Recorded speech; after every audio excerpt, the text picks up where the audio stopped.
and today we got to play Mille Fiori. So this is a card drafting tile placement, area control game. And it's got shiny see-through pieces. I know, it's really pretty, stained glass kind of looking thing. So, but before we get started, don't forget to hit that subscribe button and the notification bell because you want to make Randy happy. And board games are amazing, and that's what we do here on Legends of Nirvana. Anyway, you're totally got me. All right, guys. Randy, tell us more about this game. Sure. This one, I thought it was a 2022 release, but apparently it was a 2021 release. And it has a Board Game Geek rating of 7.4 and a Board Game Geek rank of 1603. It says in the Board Game Geek that it's 2 to 4 players, or actually on the box it's 2 to 4 players. We played it at 2 and we played it at 3, and we'll tell you what our thoughts were on that here in a little bit. But Board Game Geek recommends 3 to 4, ideal at 4. 60 to 90 minutes, age 10 and up, designed by Rainer Knizia, art by Stefan Lorenz, and it's published by Schmidt Spiele.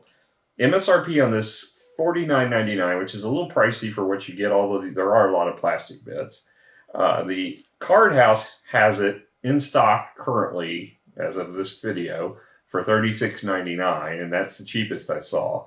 Miniature Market had it for $39.99, but they're out of stock. So if you want this, I would check out Card House.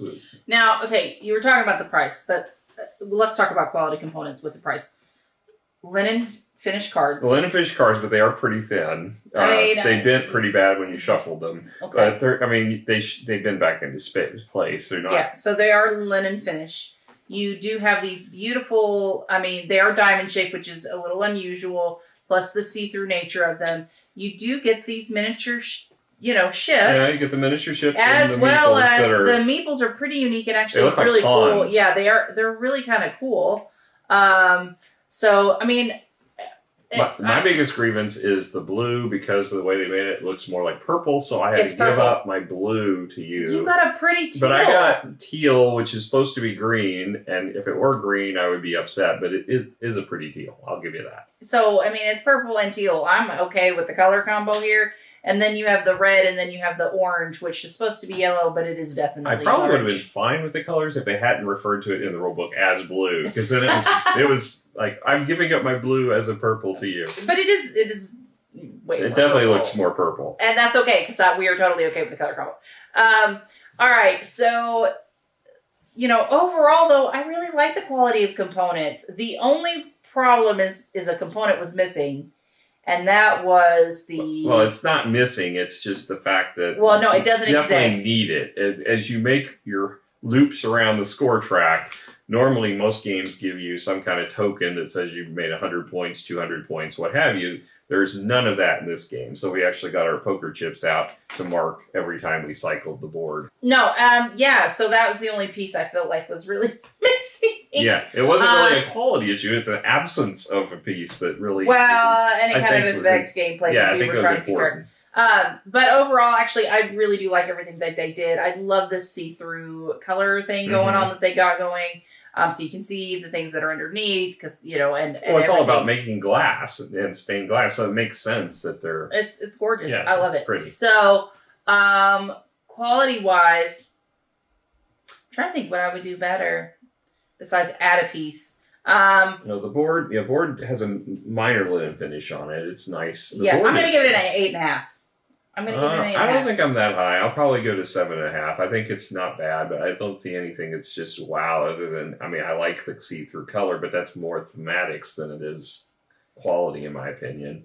So I'm going to stick with a 7.5 on quality. Okay. All right. So now let's go on to the actual theme. So the theme is like you mentioned, we're trying to make glass, stained glass in particular. It's eye-catching. I love the colors of the board. I love the art. I think it's very unique. The iconography was very straightforward, which I can definitely appreciate. And I really enjoyed the theme.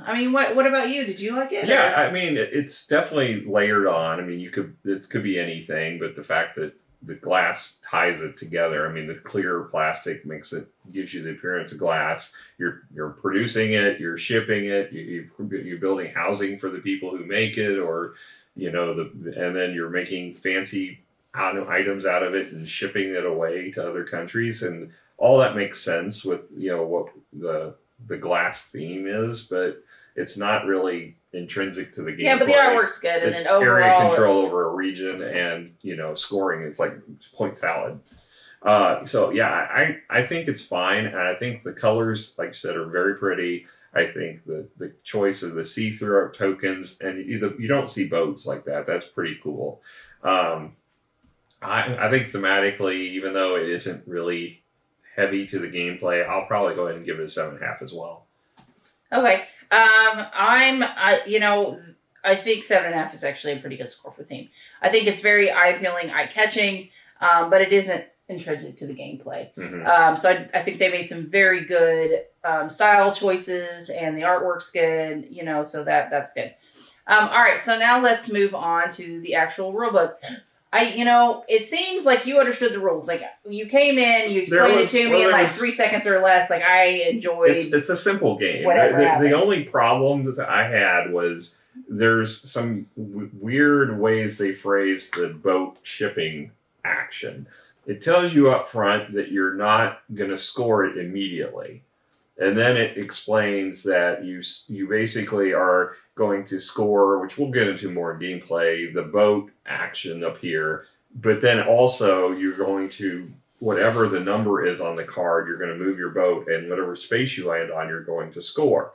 Which, if it tells you specifically you're not scoring it immediately, there's confusion there about whether when the boat moves, do you score or not.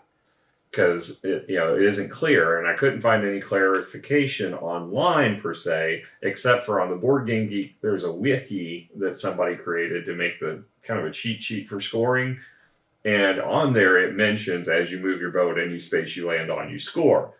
But we just had to infer that was the way it was supposed to be. And it makes sense that you would score that, but then why did they put you don't get points immediately for the scoring on the boats, other than the fact that you build up to 3 boats before you actually score the bonus for those? Well, what you said it says is you don't always get it when you move or something. They had some phrasing. It was weird how they phrased it, but generally the rulebook's pretty good. It's 12 pages long. There's a lot of dead space in the rulebook. It's a huge book. It's the size of the box, and there's a lot of open space on it. But it makes it very it's very clear. Yeah, good size font, no problems there. But there's ton of dead space on there because the rules are so simple. I mean, you're really just. Well, I would much rather have that than everything cluttered. Oh yeah, I have no problem with the way this is laid out. It's color coded, nicely done. And the colors match the colors on the board, which is good because that makes sense. It's easy to reference. It really makes sense the way it's laid out, basically walking through each of the sections on the board, talking about the alternative choice of how to burn your cards if you would like.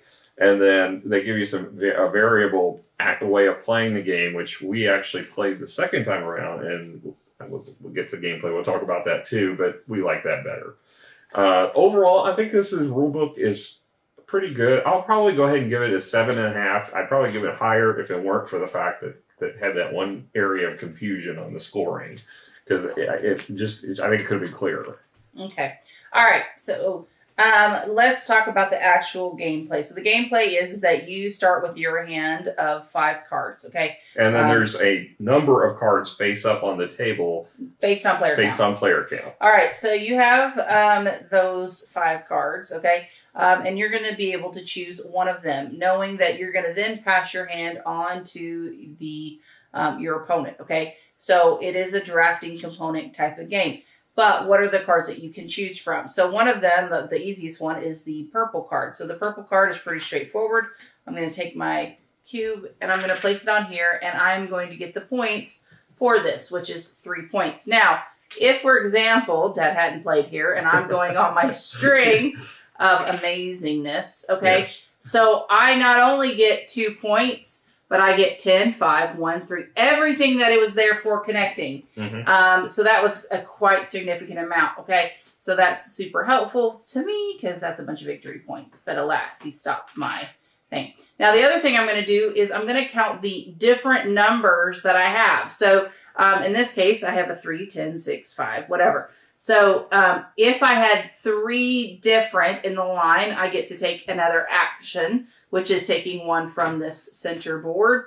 If I have 4, I get like victory points. And if I have 5, I get to take another action. Now, once you do it once, that's it, right? So because I've already had 3, I have to go higher, okay? I've actually got all of these in this particular area, so I don't really get anything for it, just the 3 points for placing.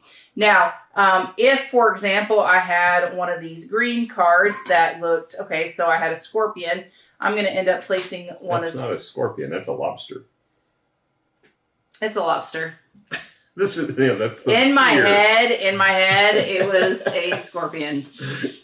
Don't ask me why. All right, so if I were to go to play here, okay, if I had a card that matched, so if I have any type of green card, I can place this tile, but if it matches, I get double what it's worth. So the first row is worth 1 point, the second's worth 3, this third is worth 6. So because it matches, I'm going to get 12 points for that.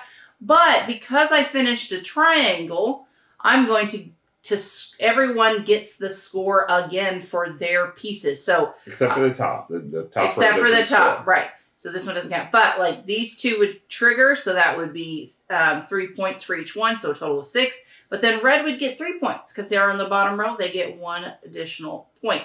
So that's the game. But because I finished a pyramid, I'm also going to get to take another action from the cards down below.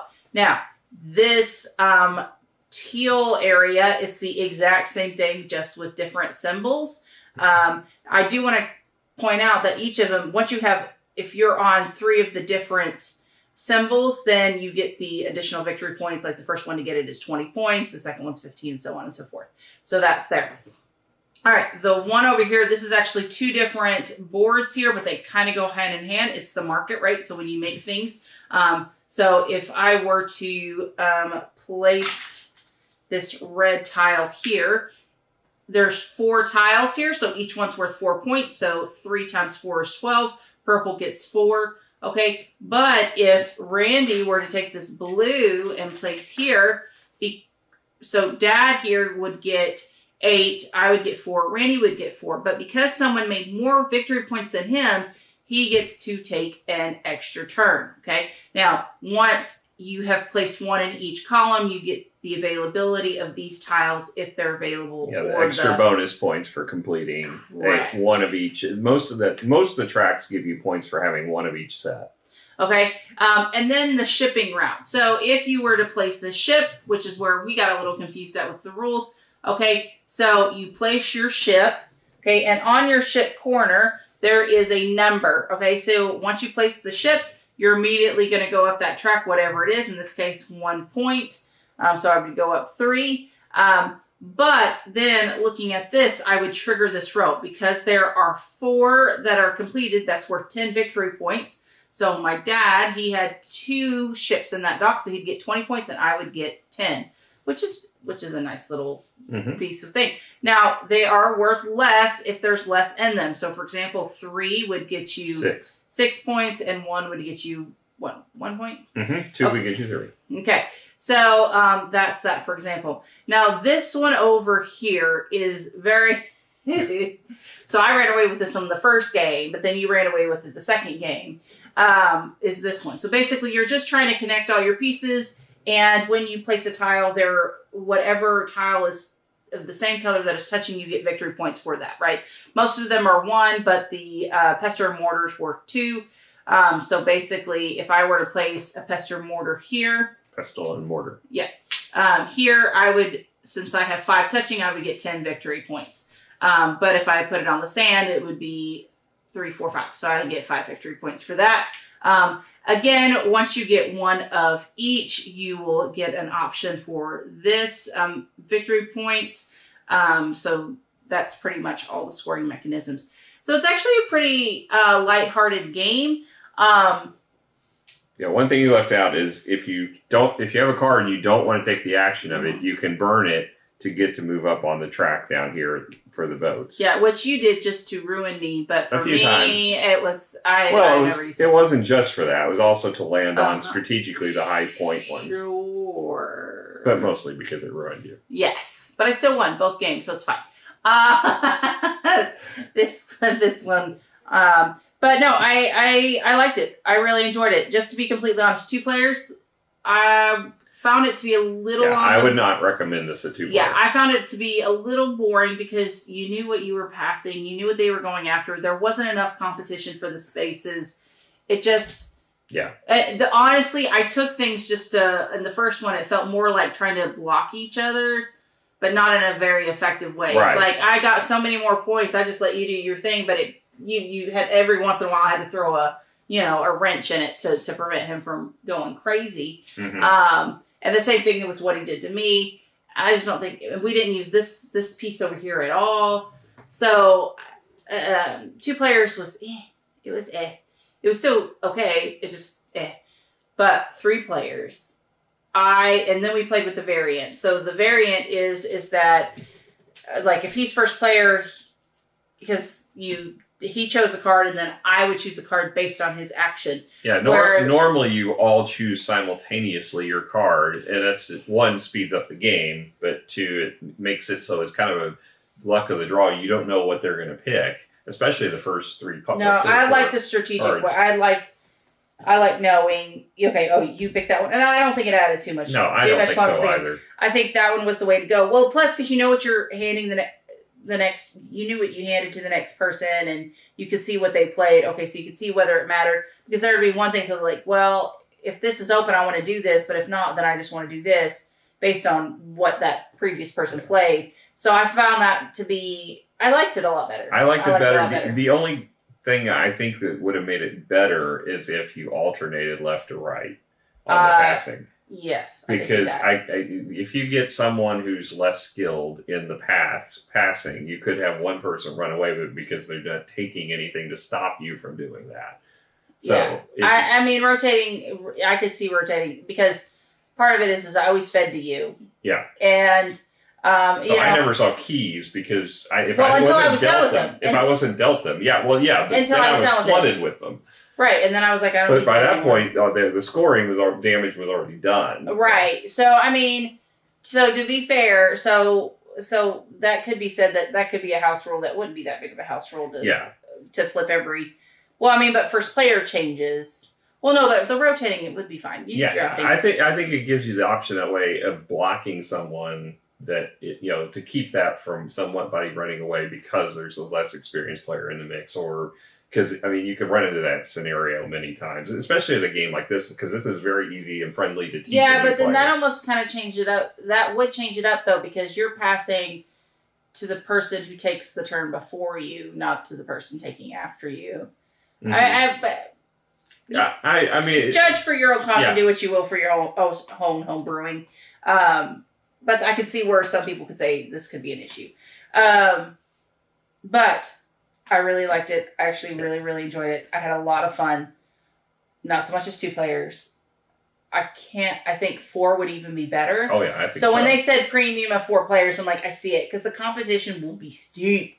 And I can really greatly appreciate that. Yeah, and we were talking before this. The game that it reminds me of is Hadara, not because the gameplay is the same, because in Hadara you're building up your stats and so on, but the concept of passing the cards, choosing what you want, very easy to teach. But still a lot of fun. Even though it's very simple actions, there's a lot of choice and options for scoring.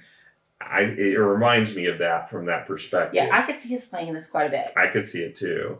We played Hadara a ton, and I could see this one. I still play Hadara anytime you bring that sucker out. Yeah. But that one's a good one. So I could see this going into rotation too, especially, I think, we keep bringing up your mom. I think this would be one she would enjoy too. Oh, I think she would really enjoy it too. So guys, let's talk about scoring. What's your score for this bad boy? Again, I think my score differs if it's 2-player versus... We're talking 3 to 4. We're going to pretend 2 doesn't exist. Yeah. It is not a 2-player game. It's 3 to 4. Okay, now... So given if it's only a 3 to 4-player game, I'm probably going to go ahead and give this an 8. I think that's where I'm at. I think there's enough meat to the game to keep it interesting for a quick, easy, teachable game. And it isn't... I'd say this is very much on the light side as far as games go. I was expecting Yeah, something but a I'm little glad heavier, you. but it's a Yeah. very light game. No, so I'm actually gonna give this. I'm just gonna give this bad boy a 9. I really enjoyed it. I really liked it. I liked the drafting element. I love the scoring mechanisms were so different. With each different of the pieces, I just had a lot of fun doing it. And I really enjoyed it. I can't wait to see how this plays at 4 players. But yeah. That's where I'm at. I think Rob's looking forward to trying this one, so I'm looking forward to teaching him this one. Yeah, absolutely. So, guys, well, we appreciate you guys coming and hanging out with us, and hopefully you'll come hang out with us again. We'll catch you guys later. Bye. Bye.